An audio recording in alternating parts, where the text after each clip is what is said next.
I want to invite Darryl, Holliday, and Eric Rodriquez.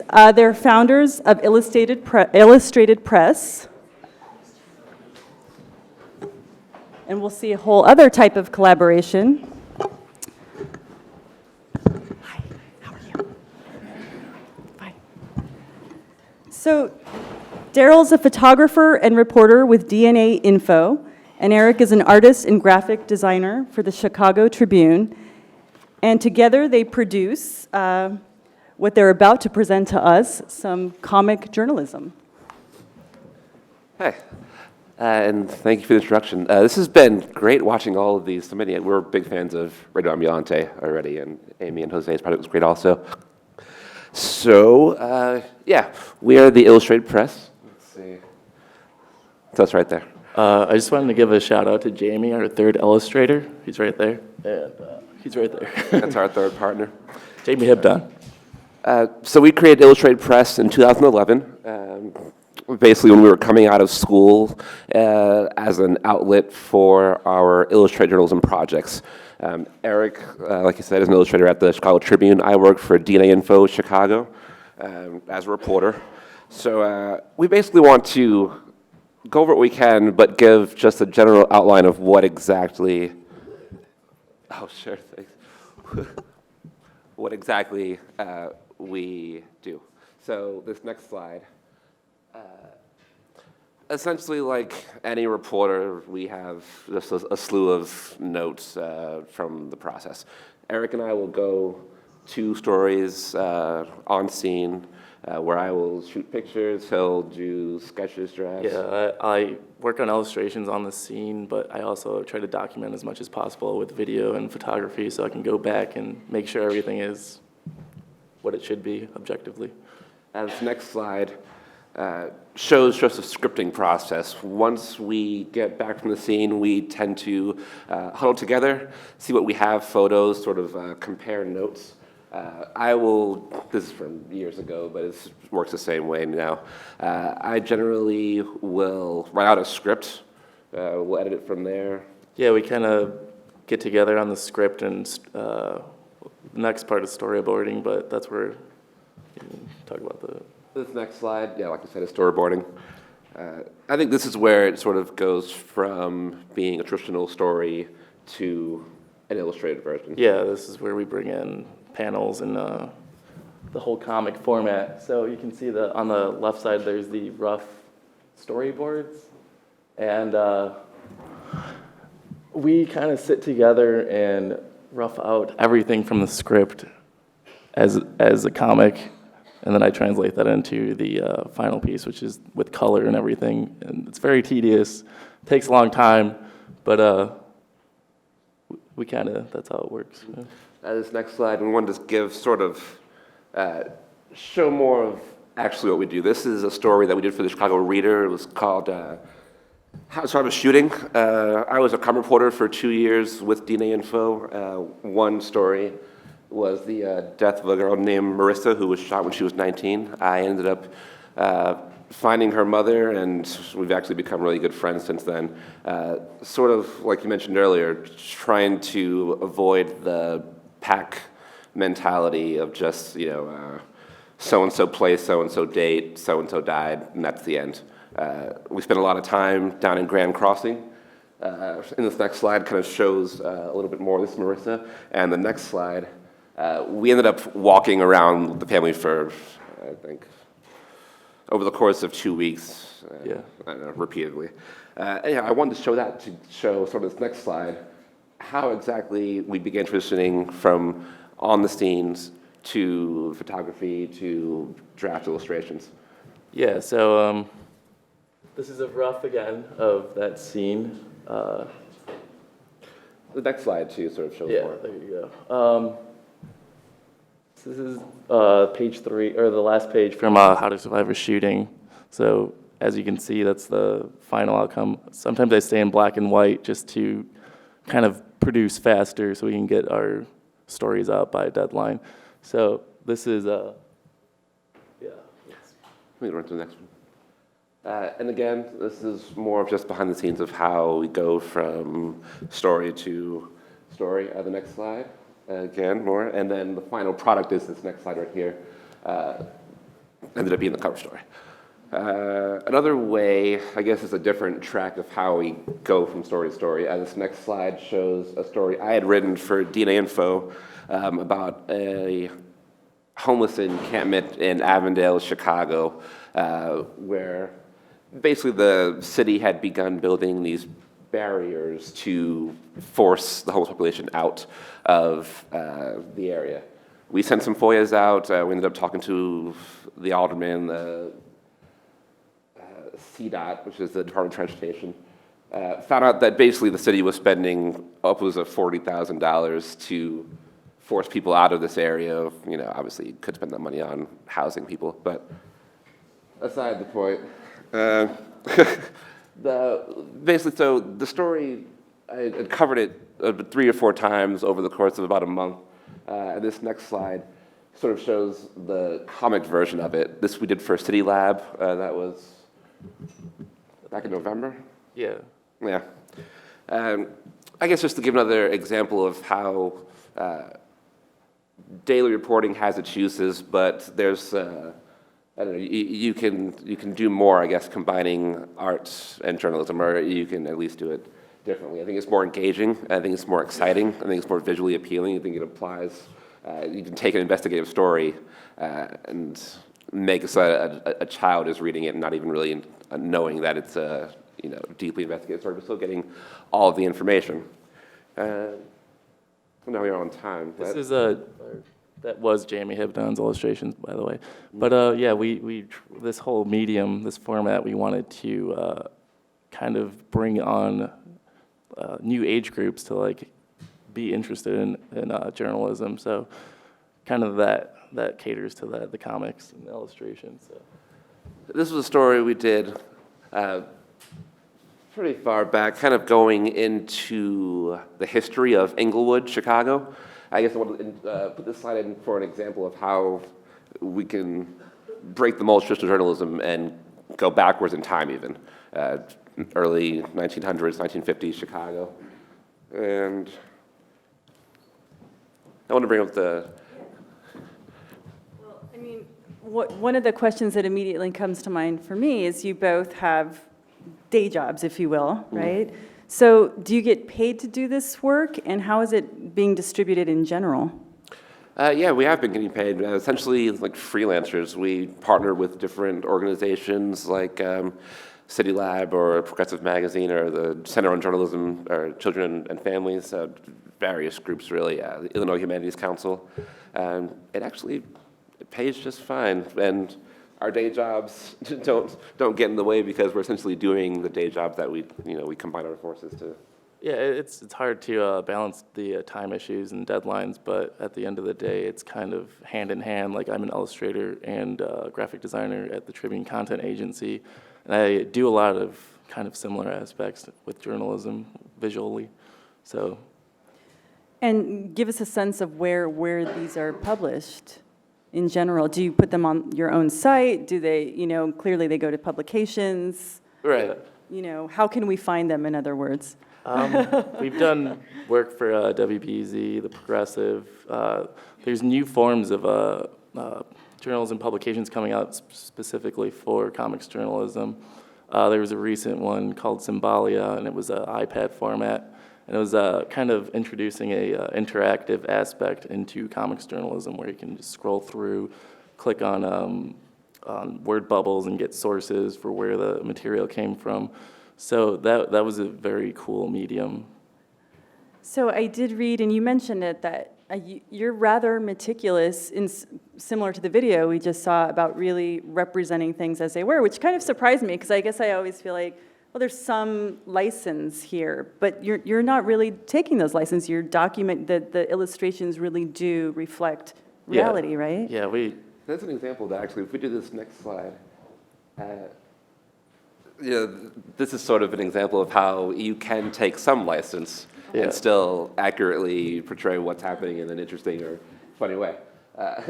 So yeah, that's what was a project we did with the Tribune. That was the Red Eye. Yeah, this was a little bit lighter, more fun project we did with the Red Eye, which is a Tribune publication. And this next slide also, I guess kind of getting back. Yeah, I'd say we are very meticulous in taking photos of everything. Yeah, we stay as objective as possible with reality, and we have a style, like Jamie has a style and I have a style. You can differentiate between them, but we're still keeping everything intact and with reality. We're not adding things or taking things away or making people purple or like, I mean, sometimes we do, but that's just, you know. Let's open it up right now and have a conversation. Let's start here and then go there.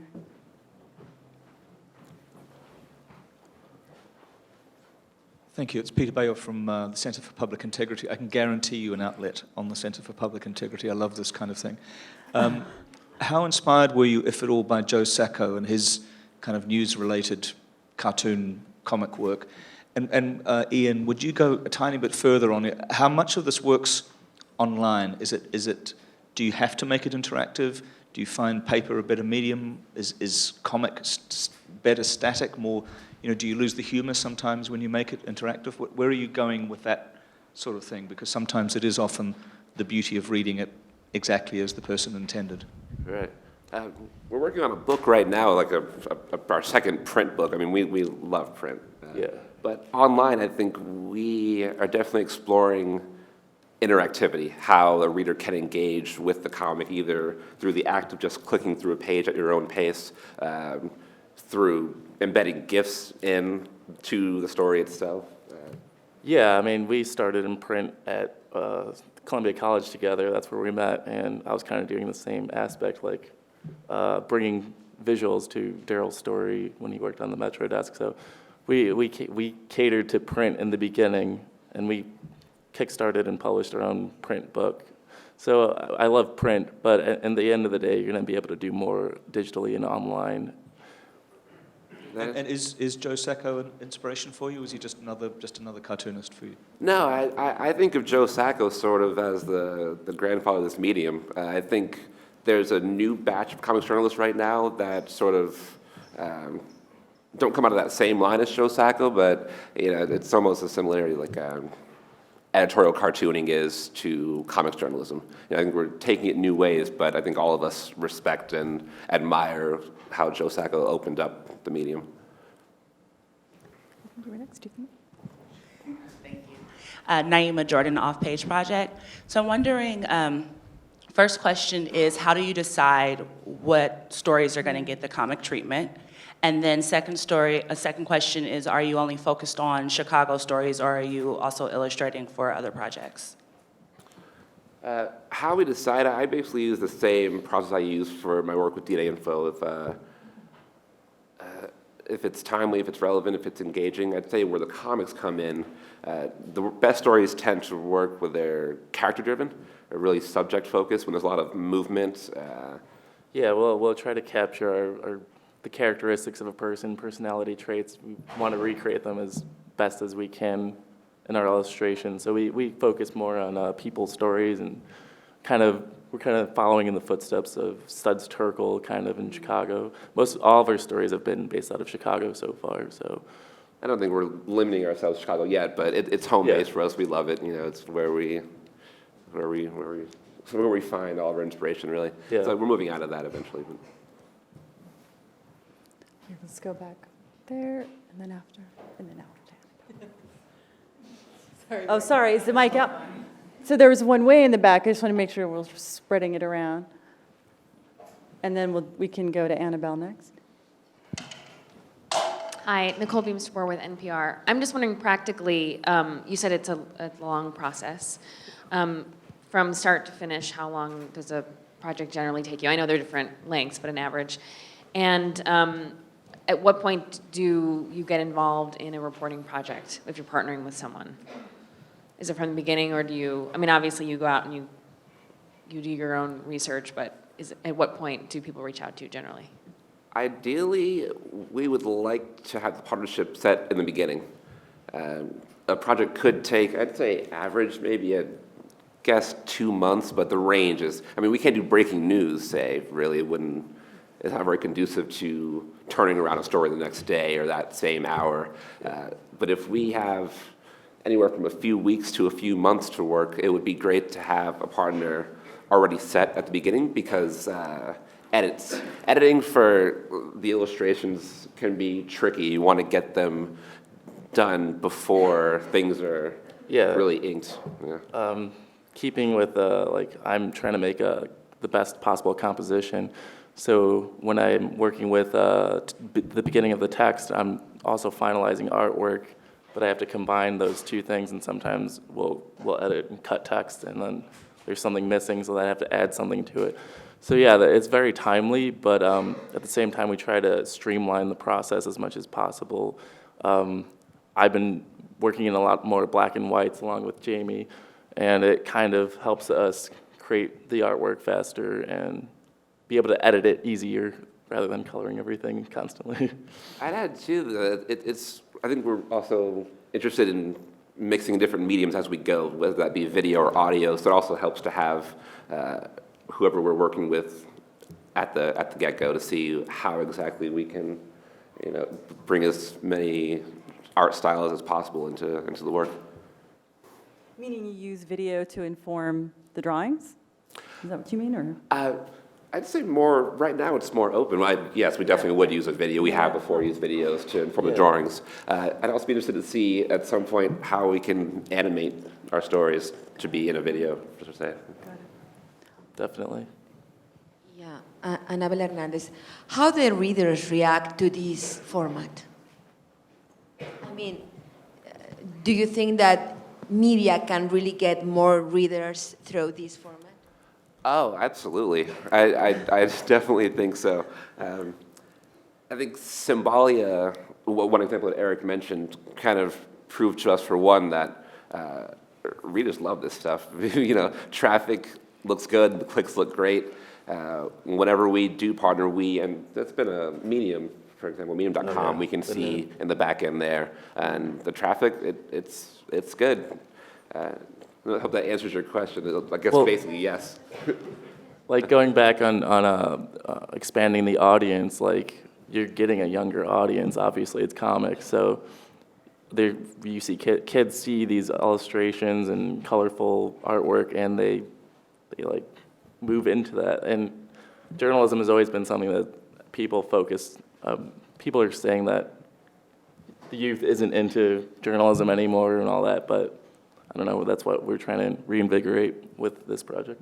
Do you think they understand that? I mean, do they know this is journalism? Because it could be just some social issue storytelling, if you will. You know what I mean? That's true. How do you brand yourself so that it's clear that it's journalism? Well, everybody who's been doing it nowadays, we're getting closer together and we're trying to come up with more of a process that explains, this is comics journalism. Like, it's a label as comics journalism.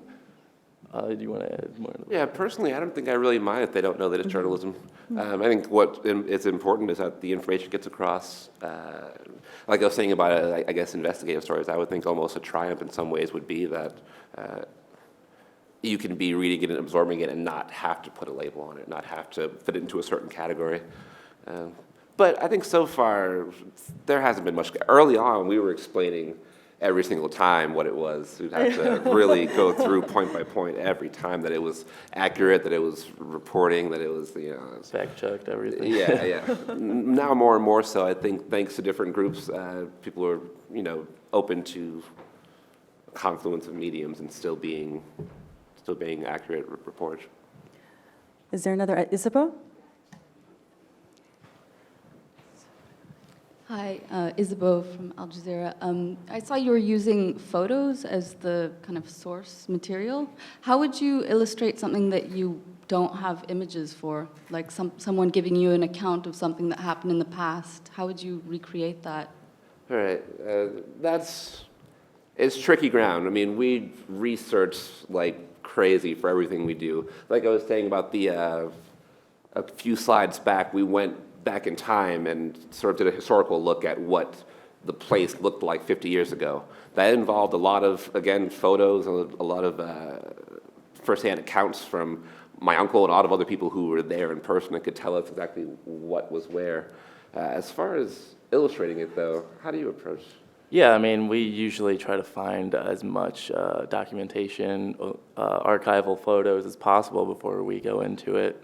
But sometimes we can't get people's faces on completely similar to what they were. So we can kind of play around with that going into the past. We don't do that much, but when it happens, it's like. Yeah, I think it's a conversation that we have every single time where we're really trying to figure out where is the line between our filter and processing and seeing the world and illustrating it and the reality of what it is. Because, I mean, really, it's both. It's journalism, but it's also, it's an art form. It's narrative nonfiction, so there's going to be some leeway slightly into how we take things in and put it out.